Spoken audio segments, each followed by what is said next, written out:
Hey everybody, it's Mike here from The Art of Guitar. The other day I heard the bad news that AEROSMITH is no longer going to be touring. I think they said after 54 years of doing it, they're just calling it quits because of the injury sustained by Steven Tyler on his vocal cords, from what I know. When I heard the news, I felt really bad. Selfishly, I've never seen AEROSMITH live, so I felt like I really missed out. And the news also reminded me of a video I've been meaning to make for a long time now. I just have such a big list of topics I want to cover that I didn't quite get to it yet, but it feels like a good time to do this kind of in honor of AEROSMITH and everything they've done over the years for me and for everybody else.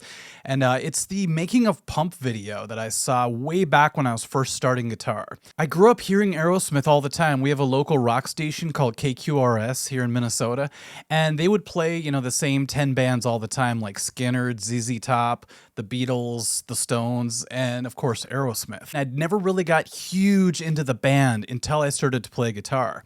I remember getting a guitar magazine and trying to learn the keyboard part to Dream On the guitar, and it really taught me some cool stuff at an early age. I played that for my dad, and he seemed really excited because I finally was playing something that he recognized. And then when I really got into AEROSMITH is the first time I heard Back in the Saddle. I had headphones on, and just the way, I think it's a baritone guitar, plays with the bass guitar together, it just sounded so heavy. And it really shook me up in a good way. Not to mention that epic, ominous build-up in the beginning. It almost sounds like a horror movie or something. And then bam, they hit you with that crazy riff. Now, the Making of Pump came out in, I think, 90 or something like that, way back when I was first getting into, playing guitar and playing with band members. Because the person who got me to the documentary was my bass player, Corey, who's a huge AEROSMITH fan. He always has been. Back when we were into Megadeth and Metallica and Anthrax and Testament, he loved those bands, but he really loved AEROSMITH. And back then, we didn't have things like YouTube or even just the internet to see things like the inside workings of a band.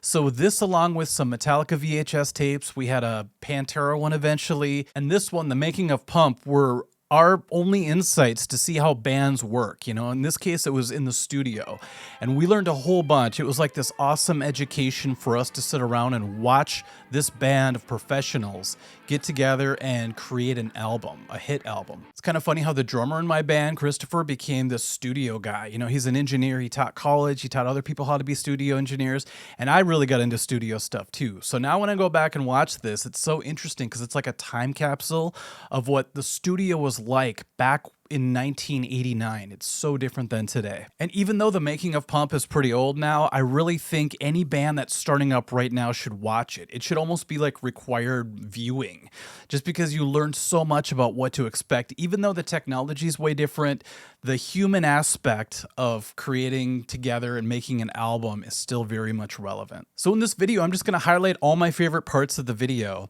And right away, I was surprised because even a band as big as AEROSMITH would do their pre-production in a small little cozy studio. So they're in a studio in Massachusetts, I believe, and that's where they started the process. They came in with some ideas, but you have to flesh it out. Pre-production is very important. I think that gets neglected nowadays.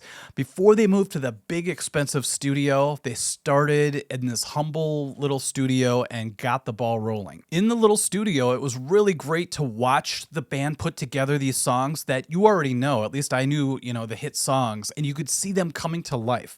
I got real excited like when I watched the Beatles documentary Get Back, watching Paul McCartney literally creating the song Get Back as he's sitting there jamming. And there's like a spiritual, like a magical thing about watching it happen when you already know the song in its completed state.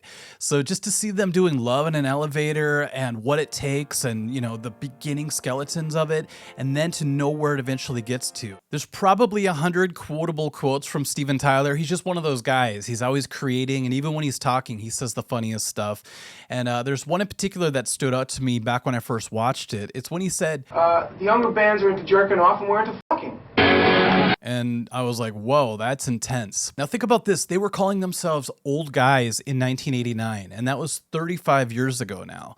It's just crazy to think you're old, and then all those decades go by and you look back and go, man, maybe I wasn't as old as I thought. I love the band's attitude when it comes to creating. I'll get more into it later, but Tom Hamilton said something really cool. He's like, we just have a just try it attitude. I suppose one phrase that could describe how we make records is just try it. And that's huge because sometimes you're afraid to express your idea, especially when you're with a group of people and you don't want to look stupid. But if you have a just try it attitude, that kind of frees you to just do whatever. And that's when the really cool stuff can happen because you're relaxed about it, you're not worried. And even if it falls flat, you just don't use it or it becomes something else. Maybe it works for a different song. And then they said when they have something that's like the beginnings of a good idea, they'll just jam on it as a band until it's fleshed out into something that's great.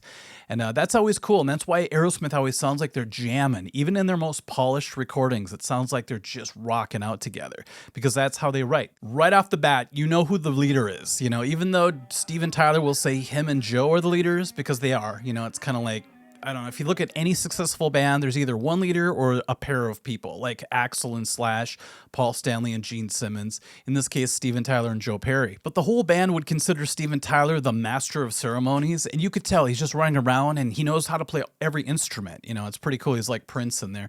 And he's telling people, you know, can you try this? Can you do this? And he not only has the idea, he could probably just jump on their instrument and show them. You could also tell that he's a leader that will get his way a lot of the times because after all these years, you have to trust somebody with that kind of musical vision. Now, because Joe and Steve mostly have the reins of the band, it's cool that the rest of the band knows their place. Nobody's trying to step up and take over.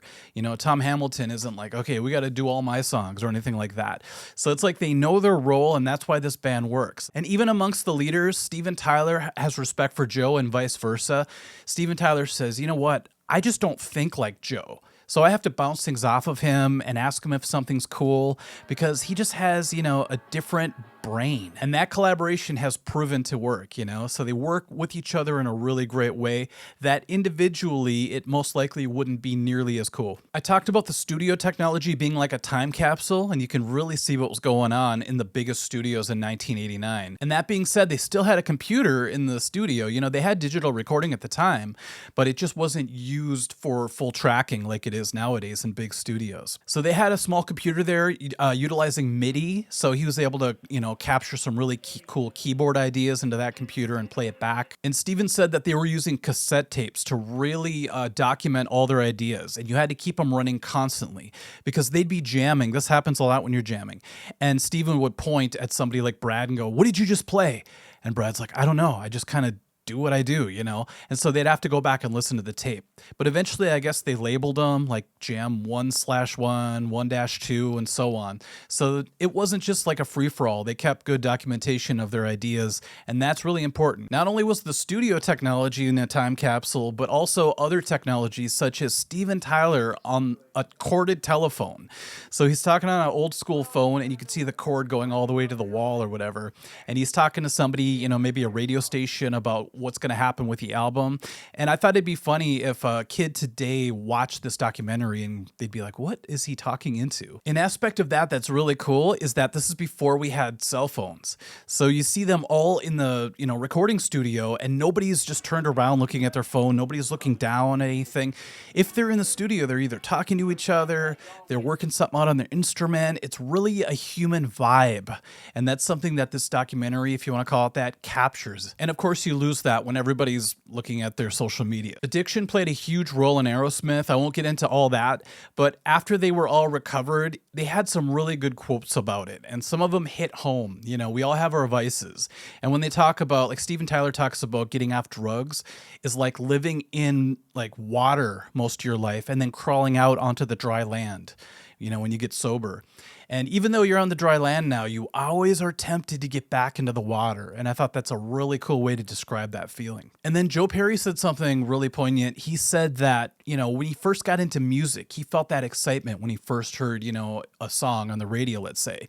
And back then, he wasn't on any drugs or drinking or anything like that. He's like, so it's possible to feel that excitement, that energy when you hear music. But over the years, you start to get used to relying on your vices to feel excited about things again. So when he got sober, he said he had to remember back to before he did all those drugs and, you know, got into booze and all that stuff, and realize that it's still possible to have that natural feeling feeling, that natural reaction to the stimulus of music. As a kid, it was great to see that even a huge band like AEROSMITH relied on other people's ears and minds when it came to their music. So they had a producer there all the time named Bruce Fairburn, and he would tell them things to try. He would say, no, that sucks, let's do this. And I was kind of surprised back when I was younger because I'm like, wow, someone's actually talking down, not really talking down, but sort of being an authority to this huge band. You know, when you're young, bands just seem like they're godly. So to have this like normal looking dude with a clipboard telling Steven Tyler what to do, it really blew my mind. But when you get into a band, you start to really realize that sometimes you can't see the forest from the trees. Steven says that later. He talks about like an artist and their painting. He's like, you're in the frame. It's really hard to see the whole, painting. So you need someone who can step far back and see the whole picture and tell you if it's good or bad, just give you, their take on it. Even though Joe said by the end of the album, he sometimes hates Bruce. He's like, because he's like a taskmaster, you know what I mean? But he has to be there. He's an integral part of this whole process. As an artist, sometimes you think, yeah, this is cool. It feels cool to play. It sounds good. But if somebody comes up and goes, you know what? It just isn't working for the song. It could be really hard to accept that. But if you trust their ear and you trust them as a producer, let's say, then it's a healthy thing because you know that they have a proven track record and that they're doing it for the good of the song. Joe was really expressing this when he said, you work so hard on these tunes and you have a whole bunch and you have to basically get rid of a lot of them because only so many can make the album. And he said, it's like killing your babies. That's kind of an old expression when it comes to creative people. Sometimes you have to kill off the things that you worked really hard to create, but that's part of it. Now, one thing that's crystal clear about this video is that Steven Tyler is definitely connected to the creative muse. He just seems to always be creating, like I said, even when he's just talking.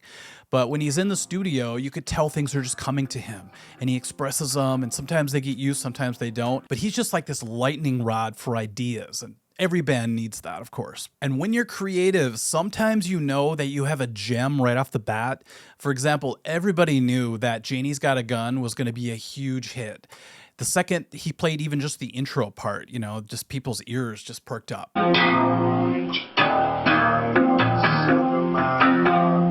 They're just like, whoa, that's different. Other songs need to be, worked on and worked on. Sometimes I've been in situations like this. You work on a song a ton. You put all your energy into it and it just falls short. It just wasn't meant to be. Sometimes that happens. And then usually after all that work, you just end up throwing together a song in 5 minutes and it's great. That just seems to be the way it is. Some things will never change. You'll notice when you watch this documentary, I'll just call it a documentary, that I'd say 80% of it is them yelling over the top of the other band members noodling. And that's something that hit home because that is so real. When you're in a band situation, somebody's always, working on something or just playing to kind of let off some energy. But you always find yourself yelling over the top of noise. And when you watch it, it could be a little bit disturbing at first because your ear doesn't know what to focus on and it seems like chaos. But you get used to that chaos when you're in a group full of musicians that just want to keep playing. I don't think there was ever a time where someone was like, shh, I'm trying to talk here. It's like they were so used to it, it just became part of the room atmosphere. Speaking of the room atmosphere, when I was younger, I remember drooling over all the pro gear that was surrounding these guys. When they got to the big studio, all of a sudden Joe Perry's playing his awesome, Telly, I believe it was, in front of all these amp heads. There was Jackson, there's all these Marshalls, and I just couldn't believe it. I just found myself being like, one day I want to have all that gear. And now that I'm a full-grown adult, I'm still drooling over all those amps. There were several tech flashbacks, I'll call it.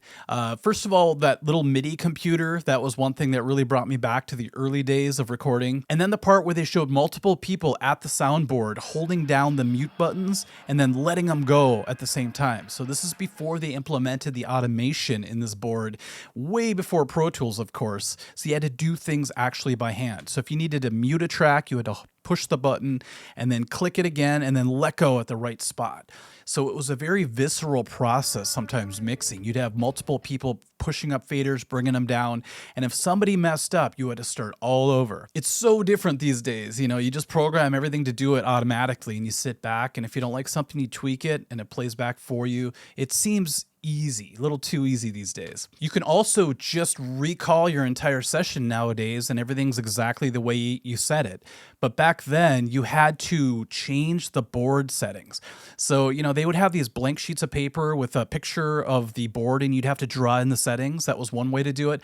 But in the video, they show the guy on top of the board standing on it with a Polaroid camera, taking pictures of the settings so that if they wanted to go back to a certain song, they could reset it to have it all correct for that particular song. Talk about a cumbersome process that you just had to do back then. You had no choice. Back then, you had to get the perfect vocal take. I mean, there were ways to fix pitches, but it was a real tedious process. So most of the time, you just kept trying it over and over and over again until you nailed it. Nowadays, of course, you could just use auto-tune. You can edit it in Pro Tools and fix it any way you want. So usually you could just have somebody sing it a few times and then, modify it today. But back then you had to put in the effort. And then there's a scene where Steven and Joey are arguing. And I get a little bit nervous when I see two people fighting. I think it's because my upbringing, I was raised in kind of a chaotic household. So when I hear two people arguing, I get a little bit tense, but they're used to it. They've been together for so long and they're like brothers, So there's one scene where Steven Tyler's like, well, your drum beat's dragging a little bit. We can't have that. And then Joey kind of, lets off some steam. He's like, okay, I get it. All of a sudden it drags. Okay. No. We'll just hear it with the click up. You're not wrong, it's just that it's not right. And I thought, man, today all they would do is they would have it in Pro Tools, they would line it up with a grid, and they would fix it. And it really killed me when Steven Tyler's like, yeah, when they play the click, it's kind of falling. And Joey's like, it's not going to be exactly like on the click. It's human, you know what I mean? So it's funny how even back then they were starting to battle the idea of, quantizing everything and having everything perfect. Steven is the nervous twitch in my eye. Even though Steven has a lot of ideas and he seems to usually get his way, he will back down. That's really cool. If you really have a hard-headed person and they always need to get their way, it doesn't seem like it's a good thing for a band. It really seems like it brings bad energy. So it was cool to see him concede every once in a while, especially to the producer. I like that little trill in the front, though. No, it's there. It's on another one, though. No, it isn't. Yeah, it is. No. Oh. Let me listen. I know some so-called leaders that even if they're wrong, they'll still keep fighting. They'll double and triple down. And that's just an ego thing. It's not what's best for the group. So Steven definitely learned that over the years. I don't know if he was ever hard-headed like that, maybe when he was drinking or whatever. But he said a lot of the bad stuff that happened during the drinking years was because they were arguing and getting emotional during a hangover. I thought, man, that is not a good time to be around other people who are also hungover. Could you imagine the kind of fights you get in when you're feeling like that? So I'm glad they all got healthy. And speaking of getting healthy, there is a funny clip where they showed the band working out. They went from the studio, and all of a sudden, I think Steven Tyler was on a treadmill or something. And I thought, oh, cool, Steven Tyler's working out. That makes sense. It's kind of like Mick Jagger goes for a run every day because of all the miles he has to cover when he plays live. But then they showed Joe Perry working out, and next thing I knew, I think the whole band was working out together in a gym. That was kind of a cool thing to see. It's like another dimension of a group. When you're older, even when you're younger, you want to be in shape, but it's imperative when you're older so that you don't become crippled when you're on stage. You don't want to be that guy who needs help getting off the stage. Another funny Steven Tylerism that killed me was when he was talking about how people say when you start doing drugs, you basically lose time. So he's like, well, I started when I was 16, did all those drugs for all those years. He's like, I've been 3 years sober, so technically I'm 19 years old. And I'm like, man, if it only worked that way. I remember the band, my old teenage metal band, watching this documentary together. And it got to the part where Steven Tyler was talking about the making of the lyrics to Love in an Elevator. And he started telling a story about actually getting it on with a lady in an elevator. I never knew it was literal. I didn't know it was like a true story or anything like that. So as I'm watching it, I just kept thinking, I really have to become a rock star. If you could see the faces of my bandmates watching that, I think all of our jaws hit the floor at that moment. And she was buns up and kneeling. I was a wheeling and a dealing. I never loved the title of the album, Pump. I think a big part of it was, with my allergies and my sinus problems, it's really hard to just say the word pump for me, especially back then. But I loved how Brad admitted that, he's the one who thought of it. And then he said, yeah, it's my fault. I guess they were going to call it Fine, F-I-N-E, which stands for, I think, fucked up, insecure, neurotic, and emotional. And the producer said, no, I hate that idea. And now that I think about it, that would have been really weird to call such an epic album Fine. Like, how's the new AEROSMITH album? What's it called again? Oh, fine. Now, this other dude kept popping up in the documentary with this huge beard. And I was like, who is this guy? Turns out he's an A&R guy. John Kolodner, I think is his name.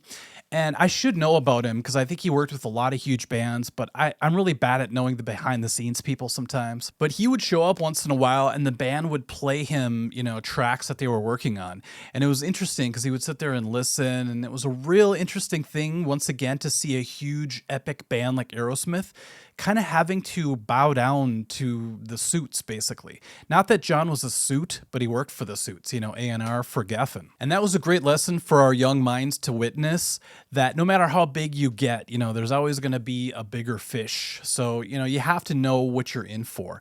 And Joe Perry said it really well. He's like, you know what? I make no illusions about it. I know that I play arena rock, and in doing so, I have to make compromises. If they just want to jam and be super out there, they could just play the local bar anytime. But if they're going to be filling stadiums, you know, they have to make choices that align with that. Call it slightly selling out to write a hit song or a catchy pop based, you know, chorus, but it's what you have to do even at their level, I guess. Now, the A&R guy, John, he would sit back and then he would make a few suggestions. It's like he had this magic mind, you know? And one thing he said, I felt really defensive at first. He's like, I think Fine is good, but it needs like a standout lick. I'm paraphrasing here. But I thought, man, if I was in this band and we worked so hard on this song and this guy just shows up and all of a sudden he's telling us, oh, do this, do that. You really should put a chorus in after the first verse. Add this. I'd be a little bit defensive, especially at the young age I was witnessing this documentary at. But then if you listen to the song, I have to admit he's right. You know, a lot of the things that he suggested, they utilized and he was right about. So obviously he's in the position he is for a reason. By the way, that's not always the case. Sometimes there's other reasons why people are in the positions they're in, but this guy really seems to know what he's talking about. Now, that doesn't mean he's infallible, because later on he's on the phone with Steven, I believe, and he's talking about the cover of the album, you know, the two trucks, one on top of each other. And he's like, I think the title should be Young Lust, because that would go really well with that picture. And Steven's like, what are you talking about? These are like old-fashioned trucks. That makes no sense. It's funny too, because I don't know who decided on the track order, but that was a really strategic thing back in the day. You know, what are we going to start with? What's going to be the third song? That's got to be like the hit, then the ballad. So a lot of that stuff was meticulously planned out. And I thought it was really funny because I was listening to the entire album on Spotify, and it got to the song The Other Side. And when that song started after the dulcimer stuff, I thought this would have been a great opening track. But then I had to remember that when this came out, they pressed it on vinyl and cassettes as well as CDs. And on the record and the cassettes, if you flip it over on the B side or the side 2, I wonder if a lot of young people are like, what are you talking about? Side B. But if you flip over the cassette, guess what the first song is? The Other Side, which makes sense because it's the first song on the other side of the album. Kind of genius. It was cool watching John hear Janie's Got a Gun for the first time. And, you know, he just loved it. He was talking to the producer and he's like, yeah, I think this is his masterpiece. Well, I mean, that's truly his masterpiece. I mean, that's really amazing and really bizarre. So Steven must have been in another room or something like that. But when he said that, I was like, whoa, that is so cool. That's the first time he heard Janie's Got a Gun and he says it's his masterpiece. You know, I thought, well, I think it would be Dream On, but, you know, I guess when you first hear a song, you have that excitement to where you might embellish, you might be a little bit hyperbolic at the moment. And they believe so much in a lot of these hit songs of the album, Love in an Elevator, Janie's Got a Gun, that they started to self-censor a little bit. John was talking about, you know, maybe just to, you know, play the game a little bit, we should take out the R word, we should take out this part, we should take out the bullet part, just to avoid any problems playing it on mass radio, you know what I mean?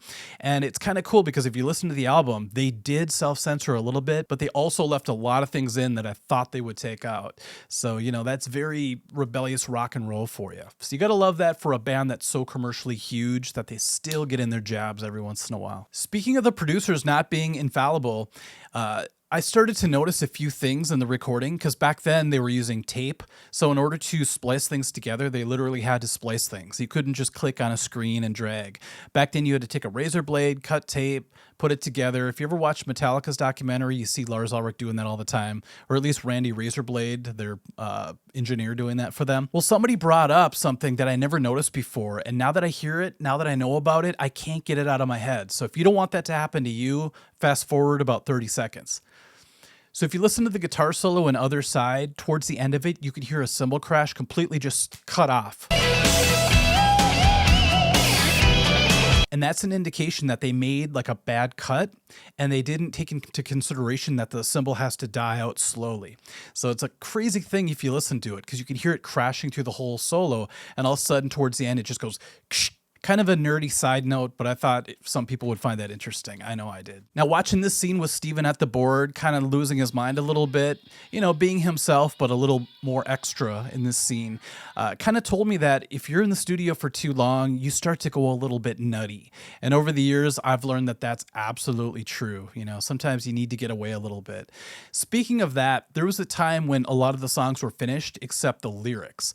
So they all kind of had to get together and convince Steven Tyler to leave the studio, get out of here and write those lyrics. You know, you have to sometimes have some space so that you can think a little bit, you know, forest from the trees once again. And I thought that was funny because Steven didn't want to leave. He's like, well, can I just come back every 4 hours or something like that? They're like, sure, but you just got to get started on these lyrics. And I contrasted that with James Hetfield in the Some Kind of Monster documentary, where he was like, you know what, we have to be done at this time every single day. And both of them were kind of worried about the same thing, that if they weren't in the studio, all this other stuff was going to happen behind their back, and then they would come back and they would have no say over it.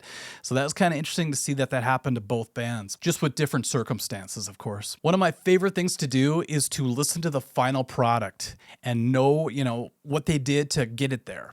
So when you go back and watch the documentary, there are some scenes where they're working out a part, and that's one thing I really love about AEROSMITH guitar parts, is that they could just jam and do all the blues licks and blues riffs and everything like that, but they put a lot of work into orchestrating parts. So there's a part on Other Side where Joe Perry is doing this cool lick during just this open rhythm part.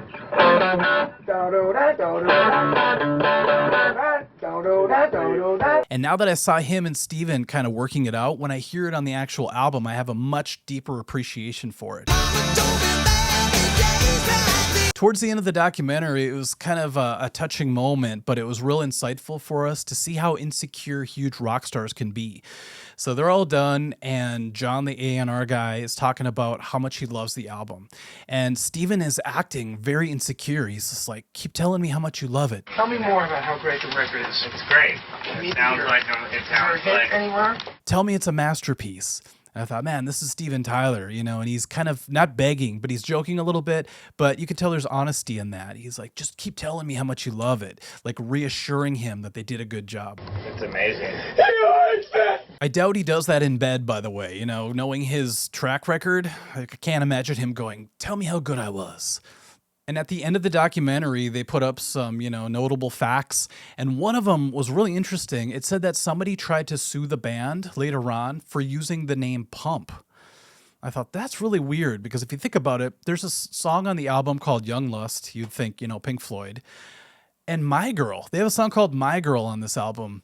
And nobody sued them for those song titles, but they sued them for the album title Pump. Very strange. But in the end, I heard AEROSMITH won out, or it was dismissed or something. So, you know, it basically came to nothing. So I want to thank AEROSMITH for all the years that they toured and brought music to the entire world. I really hope they still play together in some capacity. Maybe they'll still do studio stuff, because the announcement was that they aren't going to tour anymore.